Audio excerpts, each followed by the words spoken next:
देखिए, छत्तीसगढ़ में आने वाले 6 माह के बाद जो है चुनाव होने वाले हैं और उन चुनावों को देखते हुए भारतीय जनता पार्टी जिस चेहरे को सामने रख करके छत्तीसगढ़ में चुनाव लड़ना चाह रही है, वो चेहरा है देश के प्रधानमंत्री नरेंद्र मोदी का। और मेरे ख्याल से केवल छत्तीसगढ़ की ही बात नहीं है, पूरे देश के अंदर में भारतीय जनता पार्टी यदि किसी चेहरे को सामने रख करके हर बार चुनाव लड़ रही है, तो वो नरेंद्र मोदी जी का ही चेहरा है। तो मुझे लगता है छत्तीसगढ़ वही प्रयास किया जा रहा है और छत्तीसगढ़ में भी भारतीय जनता पार्टी नरेंद्र मोदी जी के चेहरे पर चुनाव लड़ेगी। केंद्र सरकार की जो योजनाएं हैं, जो उन योजनाओं का जो फायदा आम जनता को मिल रहा है, उसको लेकर के चुनाव लड़ेगी। उसके साथ साथ प्रदेश में जो विकास कार्य पिछले 15 साल में भारतीय जनता पार्टी ने करे हैं, उसको लेकर के चुनावी मैदान में आएगी। तो कुल मिलाकर के मोदी जी के मन की बात का ये जो कार्यक्रम यहाँ पर हो रहा है और इसको लेकर के भारतीय जनता पार्टी व्यापक पैमाने पर तैयारी कर रही है। पूरे प्रदेश के अंदर में जो है इस बात को लेकर के उनके 100वें जो मन की बात कार्यक्रम है, उसको लेकर के पूरी जनता को जोड़ने का प्रयास उससे लगातार, केवल इस की बात न करें,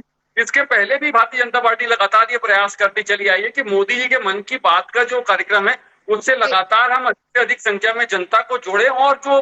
सरकार, जो केंद्र सरकार जो विकास के कार्य कर रही है, जो योजनाएं वो आम जनता के लेकर के आ रही है, उन योजनाओं को उसके साथ साथ दूसरी भी बातें कई बार ऐसी रहती है मोदी जी की, जो वो अपने मन की बात के कार्यक्रम में कहते हैं। तो मुझे लगता है इस बार भी वही तैयारियां छत्तीसगढ़ में चल रही है और आगामी चुनाव को देखते हुए उनके मन की बात 100वां जो एपिसोड है, उसको लेकर के बड़ी तैयारी छत्तीसगढ़ कर रहा है। और लगता है कि छत्तीसगढ़ में जिस चेहरे को लेकर के वो चुनाव लड़ने जा रहे हैं, उस चेहरे पे ज्यादा से ज्यादा संख्या में जनता को जोड़ने का वो प्रयास कर रहे हैं। और इसके साथ साथ उस क्षेत्र की जो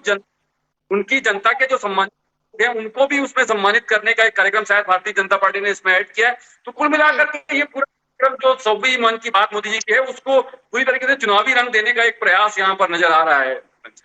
बिल्कुल, तो चुनावी